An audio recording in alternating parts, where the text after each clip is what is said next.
ഒരു developer ഗിറ്റബിലേക്ക് code push ചെയ്യുമ്പോൾ അത് എങ്ങനെ ഓട്ടോമാറ്റിക്കലി പ്രൊഡക്ഷൻ സെർവറിലേക്ക് വരുന്നു എന്ന് നിങ്ങൾ ചിന്തിച്ചിട്ടുണ്ടോ? സോ ഇന്നത്തെ വീഡിയോയിൽ AWS ഉപയോഗിച്ച് ഡെവലപ്പിംഗ് മുതൽ പ്രൊഡക്ഷൻ വരെ കോഡ് CI/CD പൈപ്പ് ലൈനിലൂടെ എങ്ങനെ പോകുന്നു എന്ന് നമുക്ക് സ്റ്റെപ്പ് ബൈ സ്റ്റെപ്പായിട്ട് മനസ്സിലാക്കാം. സോ എന്താണ് CI/CD? സോ CI/CD എന്ന് പറയുന്നത് ആക്ച്വലി രണ്ട് കോൺസെപ്റ്റുകളാണ്.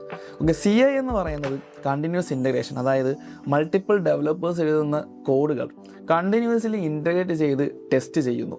രണ്ടാമത്തത് CD, അതായത് കണ്ടിന്യൂസ് ഡിപ്ലോയ്മെൻറ്റ്. സോ എന്താണ് കണ്ടിന്യൂസ് ഡിപ്ലോയ്മെൻറ്റ്? അതായത് ടെസ്റ്റഡ് കോഡ് ഓട്ടോമാറ്റിക്കലി പ്രൊഡക്ഷൻ സെർവറിലേക്ക് എന്താവുന്നു, ഡിപ്ലോയ്മെൻറ്റ് നടക്കുക. സോ ടെസ്റ്റ് ചെയ്ത് വരുന്നതിനനുസരിച്ചിട്ട് ഓട്ടോമാറ്റിക്കലി ഡിപ്ലോയ് ആകുന്നതിനെയാണ് നമ്മൾ കണ്ടിന്യൂസ് ഡിപ്ലോയ്മെൻറ്റ് എന്ന് പറയുന്നത്. സോ ഇതാണ് CI/CD. അപ്പോൾ സിമ്പിളായിട്ട് പറയുകയാണെങ്കിൽ ഡെവലപ്പർ കോഡ് പുഷ് ചെയ്യുന്നു, അതിനുശേഷം അത് ഓട്ടോമാറ്റിക്കലി ബിൽഡ് ചെയ്ത് ടെസ്റ്റ് ചെയ്ത് ഡിപ്ലോയ്മെൻറ്റ് നടക്കുന്നു.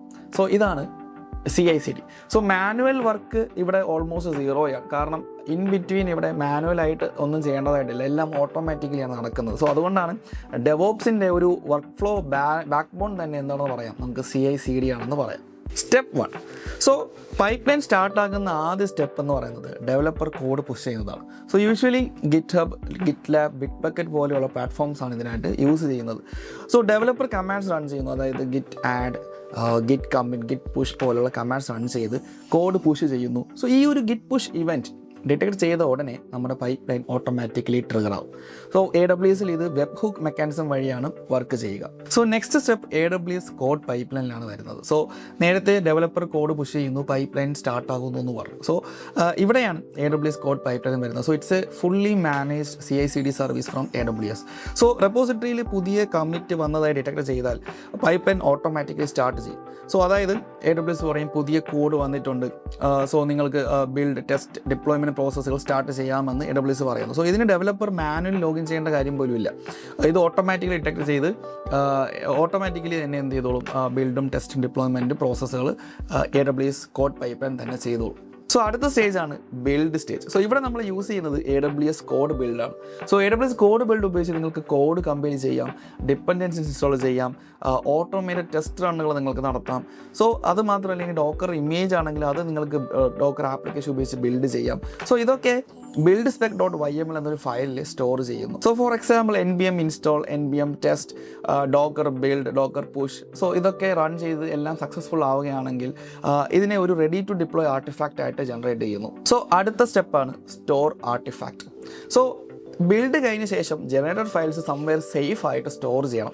സോ ഇതിനു വേണ്ടി ലൈക്ക് സ്റ്റാറ്റിക് ഫയൽസ് ആണെങ്കിൽ നമ്മൾ Amazon S3യിൽ സ്റ്റോർ ചെയ്യും. ഇനി ഡോക്കർ ഇമേജസ് ആണെങ്കിൽ നമ്മൾ യൂസ് ചെയ്യുന്നത് Amazon ECR, അതായത് ഇലാസ്റ്റിക് കണ്ടെയ്നർ രജിസ്റ്ററി എന്ന് പറയും. സോ അവിടെയായിരിക്കും നമ്മളിത് സ്റ്റോർ ചെയ്യുക. ഇത് വെർഷൻ കൺട്രോൾഡാണ്, അതായത് നിങ്ങൾക്ക് ഇനി എന്തെങ്കിലും ഇഷ്യൂസ് ഉണ്ടെങ്കിൽ നിങ്ങൾക്ക് അതിനെ റോൾ ബാക്ക് ചെയ്യാനായിട്ട് സാധിക്കും, വെർഷൻ കൺട്രോൾ ആയതുകൊണ്ട് തന്നെ.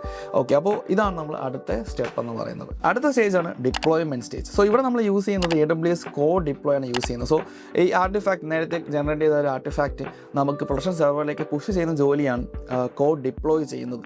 സോ കോഡ് ഡിപ്ലോയ് പ്രൊഡക്ഷൻ സെർവറിലേക്ക് ലേറ്റസ്റ്റ് വെർഷൻ ഡിപ്ലോയ് ചെയ്യുന്നു.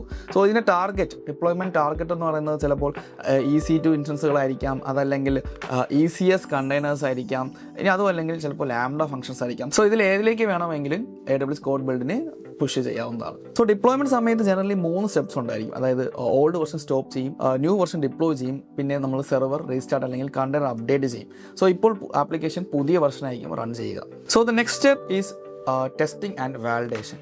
സോ ഡിപ്ലോയ്മെൻറ്റ് കഴിഞ്ഞാൽ ഉടനെ അവിടെ വാലിഡേഷൻ ചെക്ക് നടക്കും. സോ വാലിഡേഷൻ ചെക്കിൽ എന്തൊക്കെ നോക്കുന്നത് വെച്ച് കഴിഞ്ഞാൽ ആപ്ലിക്കേഷൻ ഹെൽത്തി ആണോ, അതല്ലെങ്കിൽ എന്താണ് HTTP end points properly functioning ആണോ, ക്രാഷ് ലോഗ്സ് ഉണ്ടോ, ഇതൊക്കെയാണ് ഓട്ടോമാറ്റിക്കലി അവർ ചെക്ക് ചെയ്യുക. സോ എല്ലാ ചെക്ക് സക്സസ്ഫുൾ ആവുകയാണെന്നുണ്ടെങ്കിൽ പൈപ്പ് ലൈൻ കംപ്ലീറ്റ് ചെയ്യും. സോ എന്നാൽ എന്തെങ്കിലും എറേഴ്സ് ഡിറ്റക്ട് ചെയ്ത് കഴിഞ്ഞാൽ ഓട്ടോമാറ്റിക്കലി റോൾ ബാക്ക് ട്രിഗർ ചെയ്യും, അതായത് പ്രീവിയസ്ലി സ്റ്റേബിൾ ആയിട്ടുള്ള അതിന് വെർഷൻ റീസ്റ്റോർ ചെയ്യുന്നു. ഓക്കെ, അപ്പോൾ ഇത് സീറോ ഡൗൺ ടൈം മെയിൻറ്റെയിൻ ചെയ്യാനായിട്ട് ഹെൽപ്പ് ചെയ്യും. Next step is live in production. അതായത് ഇതുവരെയുള്ള കാര്യങ്ങളെല്ലാം സക്സസ്ഫുള്ളി നടന്നു കഴിഞ്ഞാൽ അത് പ്രൊഡക്ഷൻ സെർവറിൽ ലൈവായിട്ട് ആപ്ലിക്കേഷൻ വരികയും യൂസേഴ്സിന് ഏറ്റവും ലേറ്റസ്റ്റ് ആയിട്ടുള്ള വെർഷൻ കിട്ടുകയും ചെയ്യുന്നു. സോ ജസ്റ്റ് ഡെവലപ്പർ ഒരു കോഡ് പുഷ് ചെയ്യുക മാത്രമേ ഉണ്ടായിട്ടുള്ളൂ, ബാക്കിയെല്ലാം ബിൽഡ്, ടെസ്റ്റ്, വാലിഡേഷൻ എല്ലാ പ്രോസസ്സുകളും ഓട്ടോമാറ്റിക്കലിയാണ് നടന്നിരിക്കുക. സോ അതാണ് CI/CDയുടെ ഒരു മാജിക് എന്ന് പറയുന്നത്. ഓക്കെ, സോ ഒന്ന് റീക്യാപ്പ് ചെയ്ത് നോക്കുക ഒന്നും കൂടി. സോ ആദ്യം ഡെവലപ്പർ കോഡ് പുഷ് ചെയ്യുന്നു. സോ ഗിറ്റ്ഹബ് പോലെയുള്ള പ്ലാറ്റ്ഫോംസ് ഉപയോഗിച്ചിട്ടായിരിക്കും അത് പുഷ് ചെയ്യുക. സോ ആ ഒരു റെപ്പോ ചേഞ്ച് ഡിറ്റക്ട് ചെയ്ത് കഴിഞ്ഞാൽ അവിടെ ട്രിഗർ ആവുന്നു, പൈപ്പ് ലൈൻ സ്റ്റാർട്ട് ആകുന്നു. So which is done using code pipe line. അടുത്തത് കോഡ് ബിൽഡ് ഉപയോഗിച്ചിട്ട് ബിൽഡ് ആൻഡ് ടെസ്റ്റിംഗ് നടക്കുന്നു. സോ അവിടെ ആർട്ടിഫാക്ട് ജനറേറ്റ് ചെയ്യുന്നു. സോ ഇത് S3 ആയിട്ട് സ്റ്റോർ ചെയ്യുക. പിന്നെ ഡോക്കർ ഇമേജ് ആണെങ്കിൽ അത് ECRൽ സ്റ്റോർ ചെയ്യുന്നു. ഇനി അതിനുശേഷം ഡിപ്ലോയ്മെൻറ്റ്, അതായത് പ്രൊഡക്ഷൻ സെർവറിലേക്ക് കോഡ് ഡിപ്ലോയ് ഉപയോഗിച്ചിട്ട് ഡിപ്ലോയ് ചെയ്യുന്നു. അതിനുശേഷം ഹെൽത്ത് ചെക്കുകളും മറ്റ് വാലിഡേഷൻസ് എല്ലാം നടക്കുന്നു. സോ എല്ലാം ഓക്കെ ആണെന്നുണ്ടെങ്കിൽ application, latest version of application production സെർവറിൽ ലൈവ് ആകുന്നു, യൂസേഴ്സിന് യൂസ് ചെയ്യാൻ പറ്റുന്നു. സോ CI/CDയുടെ ബെനിഫിറ്റ്സ് എന്ന് പറയുന്നത് it reduces manual work, it provides fast releases and it ensures reliable deployment. So video ഇഷ്ടപ്പെട്ടെങ്കിൽ ലൈക്ക് ചെയ്യൂ, സബ്സ്ക്രൈബ് ചെയ്യൂ, and we will see you in the next video.